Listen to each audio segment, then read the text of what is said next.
திரைக்குறள் நேயர்களுக்கு வணக்கம். இன்று நம்மோடு ஆஸ்கார் மூவிஸ் தயாரிப்பாளர், திரைப்பட விமர்சகர் திரு பாலாஜி பிரபு அவர்கள் இணைந்திருக்கிறார்கள். உரையாடுவோம் அவரோடு. சார் வணக்கம். வணக்கம் சார்.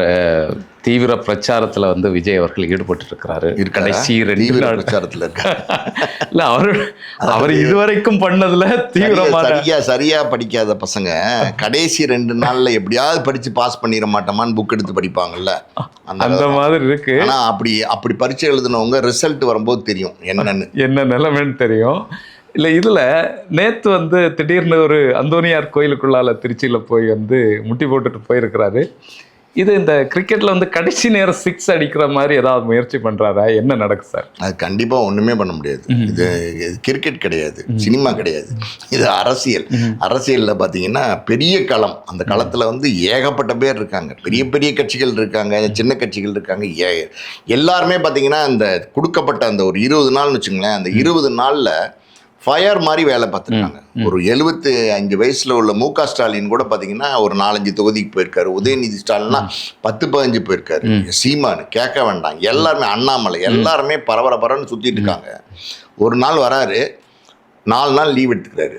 ஒரு நாள் வராரு, 4 நாள் லீவ் எடுத்துக்கிறாரு. அந்த மாதிரி எப்படியாவது ஜெயிக்கணும் அப்படிங்கிற ஒரு ஆசை விஜய்க்கு இப்போ கடைசி நேரத்தில் வந்திருக்கு. அதாவது இனிமே வாய்ப்பே இல்லைன்னு சொல்லுவாங்கல்ல. அதாவது ஐசியூவில் இருப்பாங்க, இனி ஒன்றும் பண்ண முடியாதுங்க, கடவுளை வேண்டிங்கன்னு சொல்லுவாங்கல்ல. அந்த மாதிரி ஒரு சிச்சுவேஷன் விஜய் நிற்கிறார். அந்த மாதிரி கடவுள்கிட்ட அதனாலதான் இப்போ கடவுள்கிட்ட போயிருக்காரு. இல்லை, நிறைய கேன்சல் பண்ணியிருக்காரு. நிறைய அவருடைய பிரச்சார பயணங்கள் அனுமதி கொடுத்த பிறகும் நிறைய கேன்சல் பண்ணியிருக்காரு. இன்னொரு பக்கம் என்ன அரசு நெருக்கடி கொடுக்குறாங்க, வாய்ப்பு தாரதில்லை அப்படின்னு ஒரு பக்கம் சொல்லிட்டு இருக்கிறாங்க. அது கேன்சல் பண்ண தானே சார் செய்வார். அவருக்கு பிரச்சாரத்துக்கு போகிறதுக்கே இஷ்டம் இல்லை. அதாவது அனுமதி கொடுக்கல அப்படின்னா அது ஒரு ஸ்ட்ராட்டஜியை கையில் எடுத்துக்கிட்டு என்ன தடுக்கிறாங்க, என்ன போக விட மாட்டேங்கிறாங்க, என்ன அரசியல் பண்ண விட மாட்டேங்கிறாங்க அப்படின்னு நீலி கண்ணீர் வடிப்பார். அனுமதி கொடுக்குறாங்கல்ல, அப்பயும் அங்கே போல, அப்போ யார் தடுத்தா? அப்போ கடலூரில் அனுமதி கொடுத்தாங்கல்ல, ஏன் கேன்சல் பண்ணீங்க, ஏன் போல, என்ன காரணம், யார் உங்களை தடுத்தா? காருக்கு முன்னாடி நின்று யாரும் வழிமறிச்சாங்களா? இது தனி விமானத்தில் போனார், இப்போ ஹெலிகாப்டரில் போக ஆரம்பிச்சிட்டாரு. யாரும் உங்களை தடுக்கிறா? அதெல்லாம் கிடையாது. இப்போ என்னென்னா திருச்சியில் அந்தோனியார் கோயில், அந்தோனியார் கோயிலெலாம் பார்த்தீங்கன்னா பொதுவாக எதுக்கு போவாங்கன்னா பேய் ஓட்டுறதுக்கு போவாங்க. சீரியஸா சார், பில்லி சூனியம் பேய் ஓட்டுறதுக்கு போவாங்க சார். நீங்கள் பார்த்தீங்கன்னா இந்த நாகூர் தர்கான்னு கேள்விப்பட்டிருக்கீங்களா? அங்க போய் நான் பார்த்துருக்கேன், அதனால சொல்றேன். அதை நான் தப்பா சொல்லலை, விமர்சனம் பண்ணலை. ஆனா அங்க பாத்தீங்கன்னா அது ஒரு நம்பிக்கை. இங்க ஒரு மாதிரி மனநிலை சரியில்லாதவங்க, ரொம்ப மூர்க்கமா நடந்துக்கிறவங்க, அவங்கெல்லாம் அங்க போய் ஒரு 30 நாள் தங்கியிருந்தா அது சரியாயிரும், அந்த கடவுள் இப்போ சரி பண்ணிடுவார் அப்படிங்கிற ஒரு நம்பிக்கையோட போறாங்க. மறுபடியும் சொல்கிறேன், மற்றவங்க நம்பிக்கையை நான் இழிவாக பேசலை, ஆனால் அது ஒரு நம்பிக்கை. அந்த மாதிரி இந்த அந்தோனியர் கோயிலுக்கு போகிறதுலாம் எப்படின்னா, இந்த தாயத்து கட்டுறது, பில்லி சூன்யம் கட்டுறது, எப்படின்னா ஏதாவது உடலில் ஏதாவது ஒரு சின்ன ஒரு உறுப்பு ஏதாவது பாதிக்கப்பட்டிருக்கும், உடனே அந்த உறுப்பு மாதிரியே வெள்ளியில் செஞ்சு போடுவாங்க. இது வேளாங்கண்ணிலே இருக்குது, தெரியுமா உங்களுக்கு? வேளாங்கண்ணிலே நான் நானும் போயிருக்கேன். நான் வேளாங்கண்ணிக்கெலாம் பல தடவை போயிருக்கேன், பார்த்துருக்கேன். எக்ஸிபிஷன் மாதிரி அந்த இதை மட்டும் வாங்கி காணிக்கையாக போடுவாங்க. காணிக்கை எக்ஸிபிஷன் மாதிரியே இருக்கும், உண்டியலில் போட்டுருவாங்க, அதை எடுத்து ஷோவில் வைப்பாங்க. அந்த மாதிரி இப்போ முட்டி போட்டு போயிருக்காரு.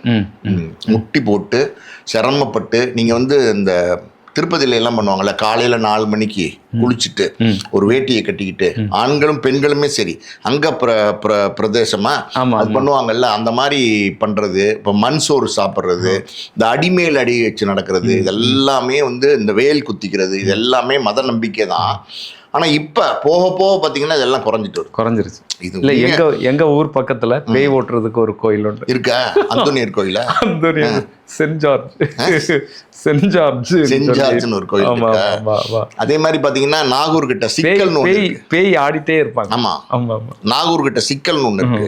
அதே மாதிரி பாண்டி கோயில்னு ஒண்ணு இருக்கு மதுரை பக்கத்துல. அங்க போனீங்கன்னா சாமி ஆடுவாங்க, கியூலே நீங்க போக முடியாது. ஒரு தடவை நான் ஒரு 13-14 வயசு இருக்கும்போது போயிருந்தேன் ஃபேமிலியோட. நான் முதல்ல அப்பதான் பாக்குறேன், பயங்கரமா அந்த கியூக்குள்ள நின்று சாமி ஆட ஆரம்பிச்சிடுறாங்க. ஐயோ என்னமோ ஆயிடுச்சு போலேன்னு பயந்து போற நிலைமைக்கு பண்றாங்க. ஸோ அந்த மாதிரி இப்போ முட்டி போட்டு முட்டி தேய அப்படியே தவந்து போய் அந்தோனியர் கோயிலில் பிரார்த்தனை பண்ணியிருக்கார். முட்டி தேய நடந்து வந்திருக்கேன், எப்படியாவது மானத்தை காப்பாத்திருங்க அப்படிங்கிற மாதிரி பிரார்த்தனை பண்ணியிருக்காரு.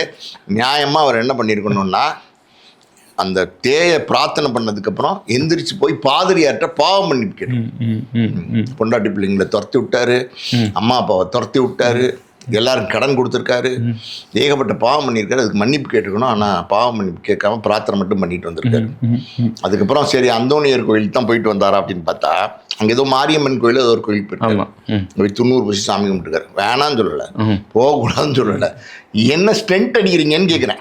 இந்த அந்தோனியர் கோயிலுக்கு முட்டி போட்டு போகிறாருல, இதை ஒரு சிலர் பேசுகிறாங்க. என்ன சொல்கிறாங்கன்னா, சார் அவர் வந்து ஒவ்வொரு படம் ரிலீஸும் போது பார்த்தீங்கன்னா முட்டி போட்டு போவார் சார், எல்லாம் அவங்க அப்பாவும் அவரும் போவாங்க சார், முட்டி போட்டு போய் சாமி கும்பிட்டு வருவாங்க சார் அப்படின்னு சொல்கிறாங்க.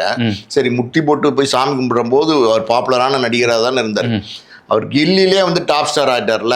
அப்போ இவர் போகும்போது அப்படி ஏதாவது வீடியோ வரைக்கும் சோசியல் மீடியாவில் வந்திருக்கா, ஃபோட்டோ வாட்சும் வெளில வந்திருக்கா, இன்னைக்கே வெளில வருது.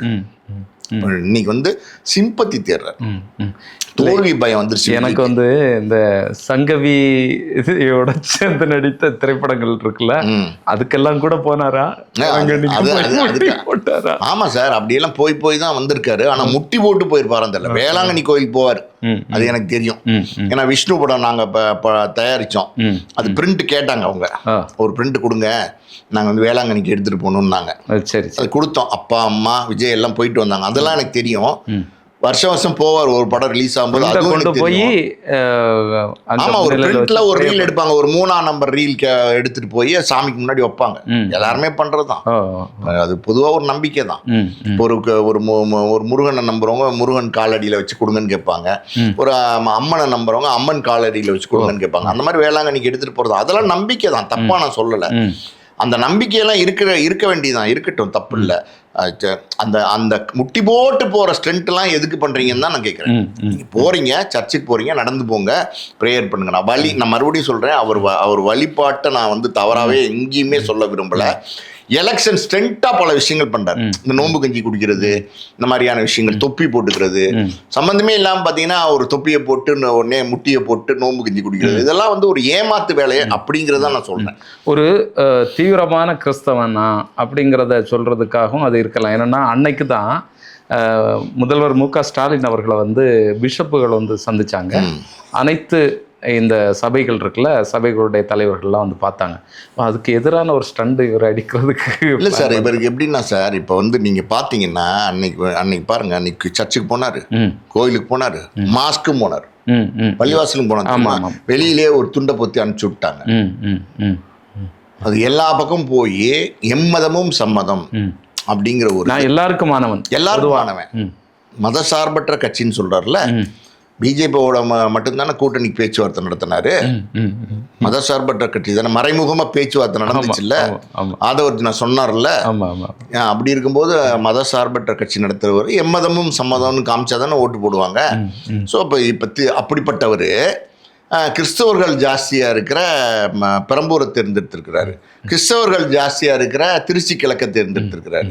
இப்படி எம்மதமும் சம்மதம், மதசார்பற்றவன், வேற எங்கேயாவது நிற்க வேண்டியதானே? ஏன் நம்ம டெப்டி சிஎம் எழுத்து வந்து சேப்பாக்கத்தில் நிற்க வேண்டியதானே? குளத்தூரில் முதல்வர் எழுத்து நிற்க வேண்டியதானே? அதை சொல்கிறார்ல, டிஎம்கே தீய சக்தி, நான் வந்து தூய சக்தி, போட்டி 2 பேருக்கு தான் அப்படின்னு சொல்கிறாருல்ல. அப்போ டைரெக்டாக வந்து சிஎம் எழுத்து நிற்க வேண்டியதானே? சரி வேணாம் விடுங்க, உங்கள் ஏஜ் உதயநிதி எழுத்து நிற்க வேண்டியதானே?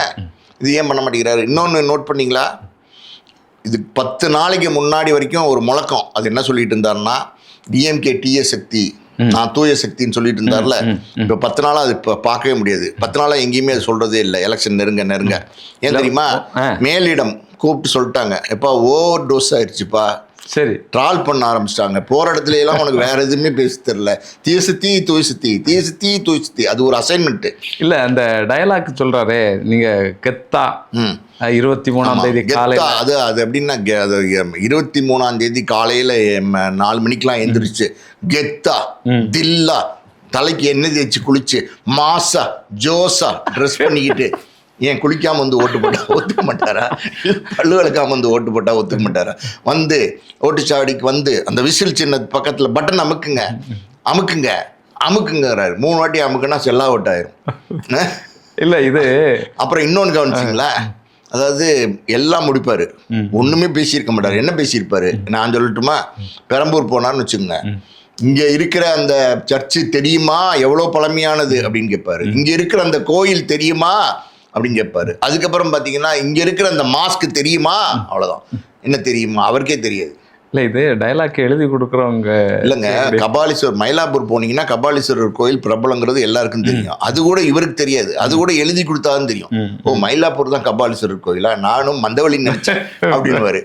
அந்த மாதிரி தெரியுமா, மயிலாப்பூர்ல கபாலீஸ்வரர் கோயில் பிரபலம் தெரியுமா அப்படின்னு கேட்டு வந்துருவாரு. அது கடைசியா போகும்போது இப்ப புதுசா ஒரு ஸ்ட்ராட்டஜி பண்றாரு. கான்பிடண்டா இருங்க அப்படிங்கிறாரு. எது கான்பிடண்டா, யார கான்பிடண்டா இருக்க சொல்றாரு, எது கான்பிடண்டா இருக்க சொல்றாரு. இப்ப இருக்கிற மக்கள் எல்லாம் என்ன ஆயிட்டாங்க, ஏன் நம்ம இப்ப இருக்கிற ஆட்சியில மக்கள் எல்லாம் என்ன பண்ணிட்டாங்க, கான்பிடண்டா இருங்க அப்படிங்கிறாரு.